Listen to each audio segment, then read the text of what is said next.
Potentiometer, Hindi में उसको विभव मापी कहा जाता है। ठीक है, इसको क्या कहा जाता है?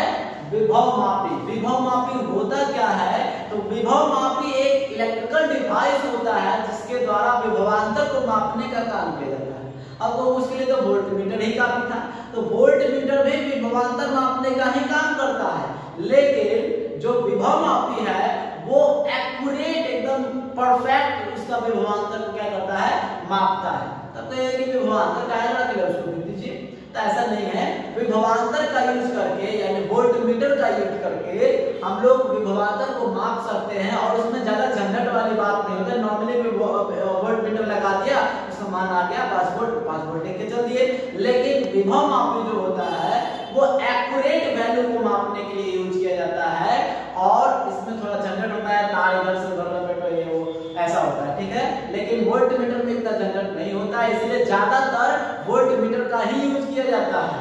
ठीक है, एक्यूरेट वैल्यू मापने के केस में पोटेंशियोमीटर का यूज किया जाता है और पोटेंशियोमीटर के द्वारा यानी विभव मापी के द्वारा दो बिंदुओं के बीच के विभवांतर को माप सकते हैं, दो सेलों के बीच की तुलना कर सकते हैं और तो और सेलों का आंतरिक प्रतिरोध भी इससे निकाल सकते हैं। वही चीज यहाँ पे लिखा हुआ है कि यह एक विद्युतीय यंत्र है जिसकी सहायता से दो बिंदुओं के बीच विभवांतर को माप सकते हैं, दो सेलों के विद्युत वाहक बल यानी ईएमएफ की तुलना कर सकते हैं, सेल का आंतरिक प्रतिरोध यानी कि इंटरनल रेजिस्टेंस डिफाइन कर सकते हैं, ज्ञात कर सकते हैं।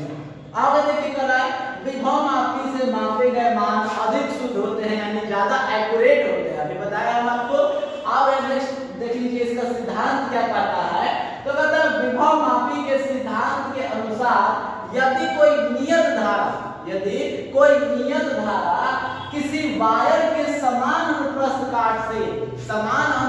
काट के क्षेत्रफल से, मतलब कि मान लीजिए कि ये कोई वायर है, मान लीजिए मैंने चार्जर का वायर ले लिया, ये कोई वायर है, देखिए यहाँ पे जितना अनुप्रस्थ काट का इसका क्षेत्रफल होगा वही क्षेत्रफल हर जगह हर एक पॉइंट पे वही अनुप्रस्थ काट का क्षेत्रफल रहने वाला है। अगर मैं शॉर्ट में बात करूं तो देखिए आपको ये दिख रहा होगा, ये अनुप्रस्थ काट जो सर्कुलर पार्ट आपको दिख रहा है यही अनुप्रस्थ काट का क्षेत्रफल है।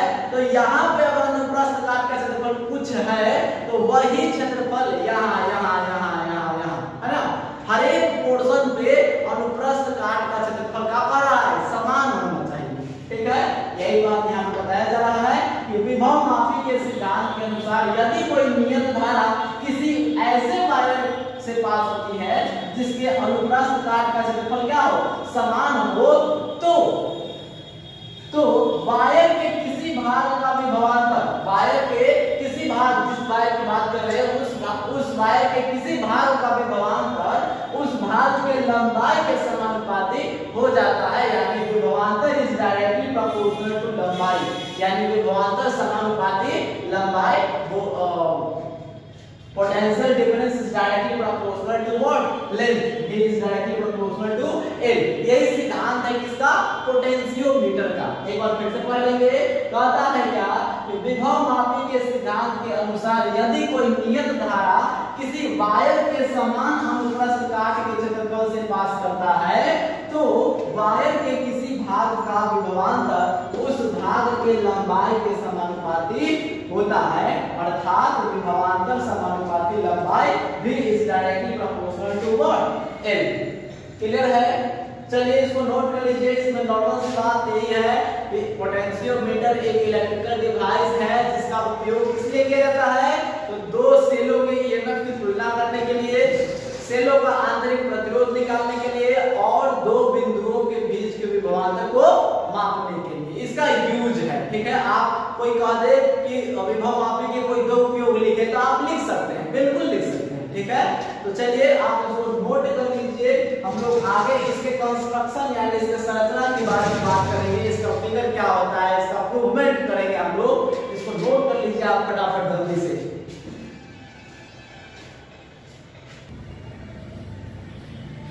चलिए इसके संरचना के पास आ जाते हैं।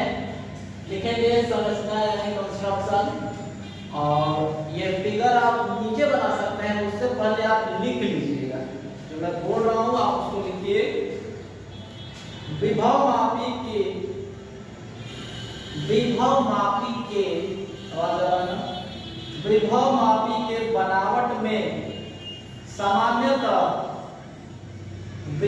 मापी के बनावट में सामान्यतः मैंगनीज या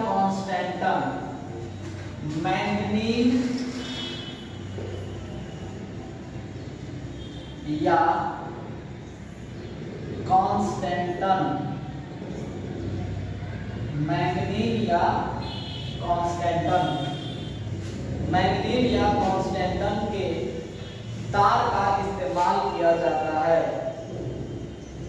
इसलिए विभव मापी के बनावट में सामान्यतः मैंगनीज या कांस्टेंटन के तार का इस्तेमाल किया जाता है, जिसके प्रत्येक बिंदु पर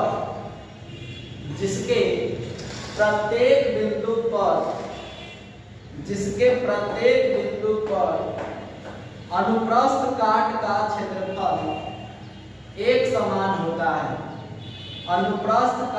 क्षेत्रफल एक समान होता है। क्या लिखे? जिसके प्रत्येक बिंदु पर अनुप्रस्थ काट का क्षेत्रफल एक समान होता है। Full stop. अब इस तार को एक लकड़ी के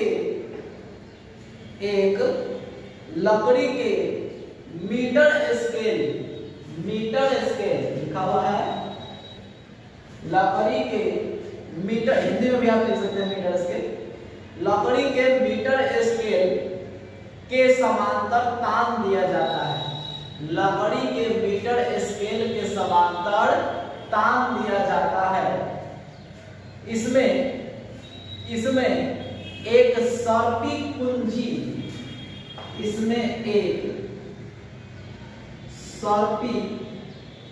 कुंजी, देखिए जॉकी जिसको बोलते हैं, जिसको सरका सके, है ना। सर्पी कुंजी भी लगी रहती है।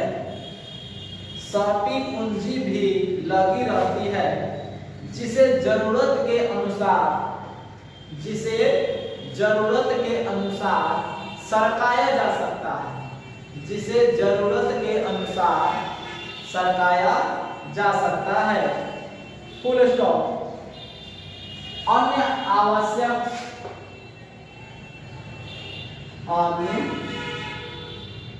आवश्यक व्यवस्थापन ब्रैकेट में लिख दीजिएगा अरेंजमेंट। अन्य आवश्यक व्यवस्थापन चित्र में दिखाया गया है। बिल्कुल लिखना है, चित्र में दिखाया गया है। अन्य आवश्यक व्यवस्थापन यानी अरेंजमेंट चित्र में दिखाया गया है। Other required arrangement is shown in figure. चलिए ये हो गया। अब हम लोग इसको सॉल्व करते हैं, प्रूफ करते हैं। क्या प्रूफ करना था? कि विभवांतर जो है लेंथ के समानुपाती आना चाहिए, यही ना। चलिए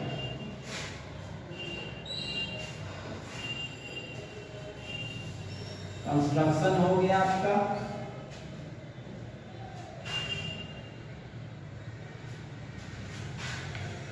चलिए इसका प्रूफमेंट देखते हैं। उसके जो आपने लिख लिए हैं उसके नीचे ये फिगर बनाइएगा। अच्छा सा फिगर बनाना है। उस फिगर के बाद ये लिखिएगा जो अभी हम दिखा रहे हैं। फिगर बनाने के बाद ये सब लिखना है जो अभी दिखा रहे हैं। माना कि तार के किन्हीं दो निश्चित बिंदुओं के बीच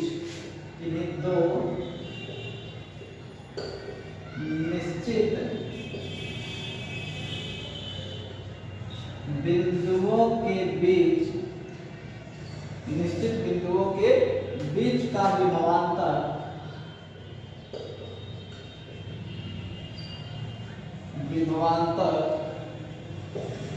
ही है, जिसमें नियत धारा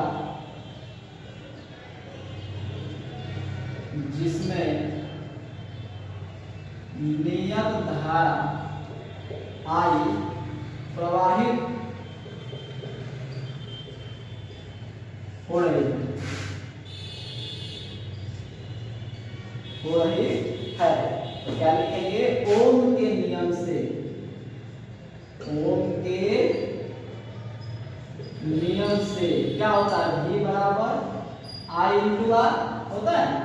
तो V बराबर आई, आप पढ़े होंगे R is equal to rho into L by A होता है, प्रतिरोध में पढ़ाया गया था।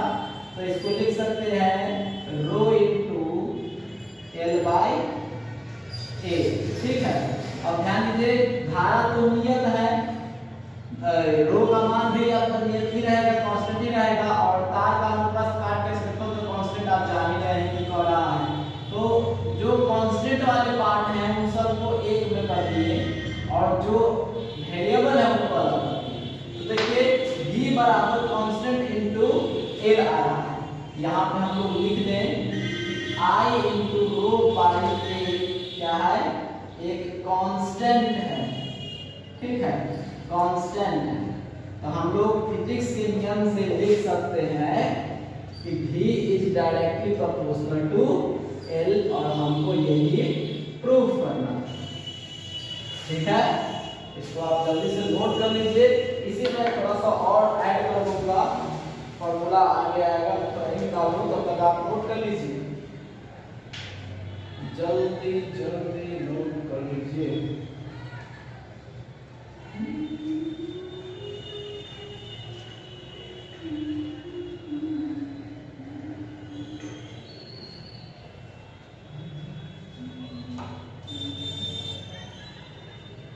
चलिए हो गया नोट, मैं मिटाऊं, बिल्कुल बिल्कुल।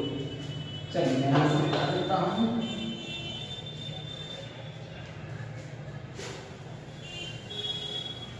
जैसा कि आप देख पा रहे हैं v is directly proportional to l आ चुका है। डायरेक्टली प्रोपोर्शनल का साइन हटेगा तो एक कांस्टेंट आ जाएगा, ठीक है ना, जहां c सिग्मा बराबर क्या है? तो रो इनटू आई बाई ए, इसी की जगह पे आया है जी, ये ना कांस्टेंट है।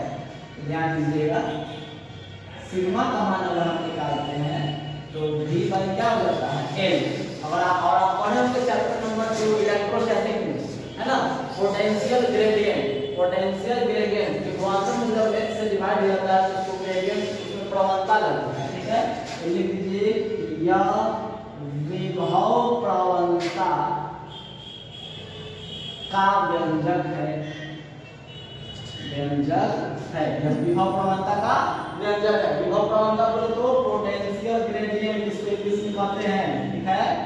आगे बढ़ते हैं, क्योंकि सिग्मा बराबर v बाई l है, क्योंकि v बराबर फॉर्मूला होता है i इंटू r,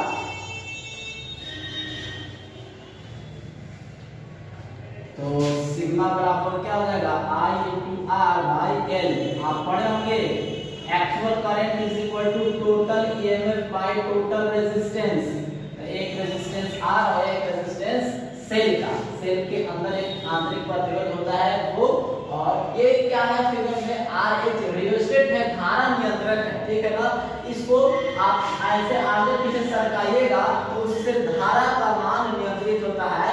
आगे पीछे करने से धारा के मान में कमी और बढ़ोतरी होती है, यानी कि उसको सरका कर धारा को नियंत्रित किया जा सकता है, अपने आवश्यकता अनुसार धारा को प्रवाहित होने दिया जा सकता है।